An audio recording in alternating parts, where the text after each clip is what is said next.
You're doing it right now. Confusing motion with progress. Every task checked off your list. Every email answered.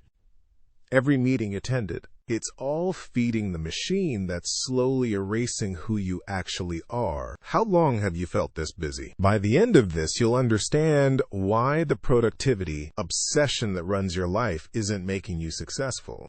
It's making you disappear.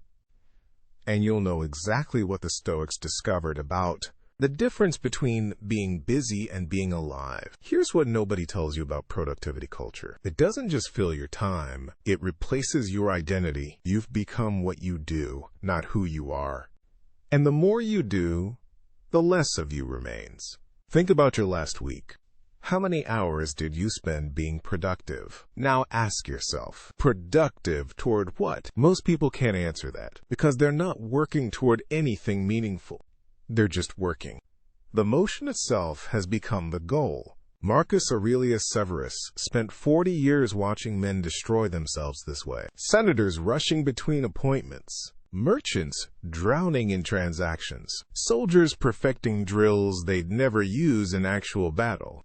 He'd watch them with those piercing gray eyes, seeing through the pretense to the hollow panic underneath. And he'd ask them one question that most couldn't answer. If you died tonight, what would you have been doing all this for?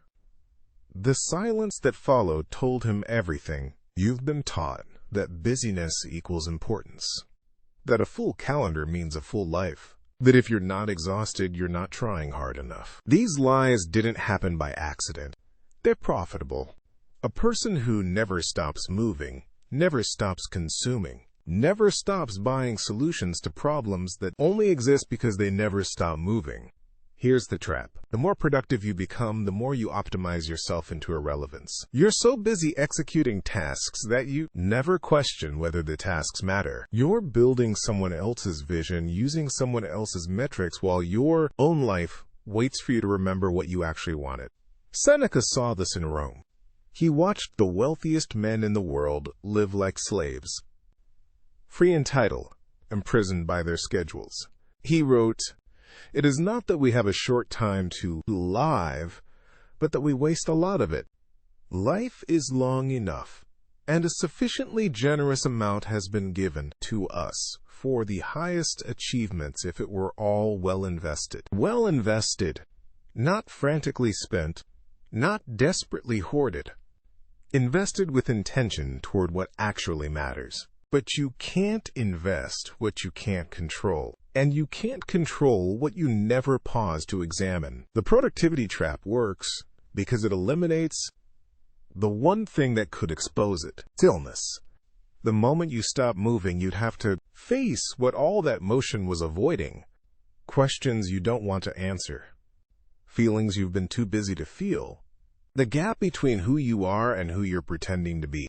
Dominic Stone learned this the hard way. Built a career on discipline.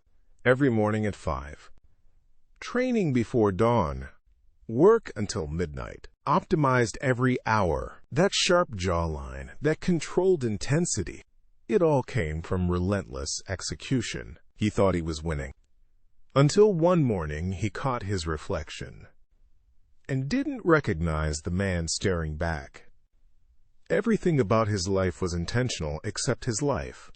He'd become a machine producing outputs nobody needed, while his actual purpose died of neglect. The shift came when he stopped asking, "What should I do today?" and started asking, "What kind of person am I becoming?" Because here's what the Stoics understood that modern productivity culture desperately wants you to forget. You're not here to be efficient. You're here to be human. And being human requires something productivity culture cannot provide. Space. Space to think. Space to question.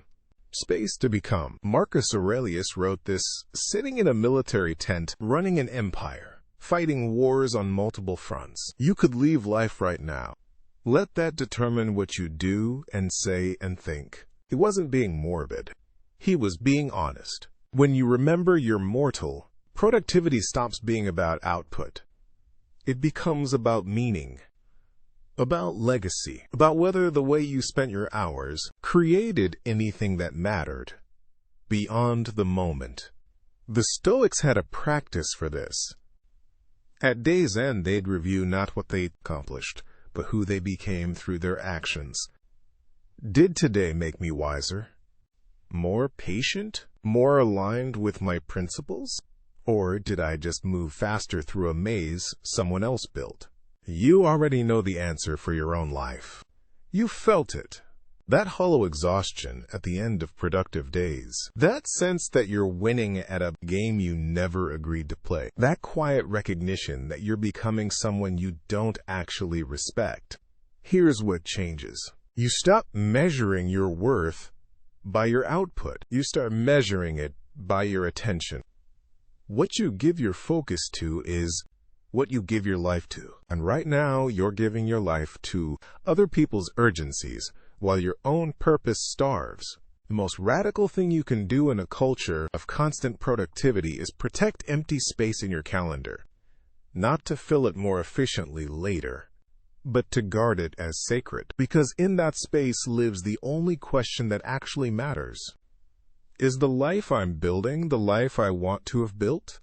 Dominic Stone keeps a note on his desk now. 3 words Marcus Aurelius Severus told him during a conversation that lasted 4 minutes but changed everything. Busy isn't brave. It isn't. Brave is stopping. Brave is questioning. Brave is admitting that you've been sprinting in the wrong direction just because everyone else was running too. You don't need to be more productive. You need to be more intentional. The tasks can wait. The emails can wait. The performance can wait. What can't wait is your life. It's happening now, while you're busy, while you're grinding, while you're optimizing yourself into oblivion. Stop confusing exhaustion with purpose. This is where most people stop. Don't be most people.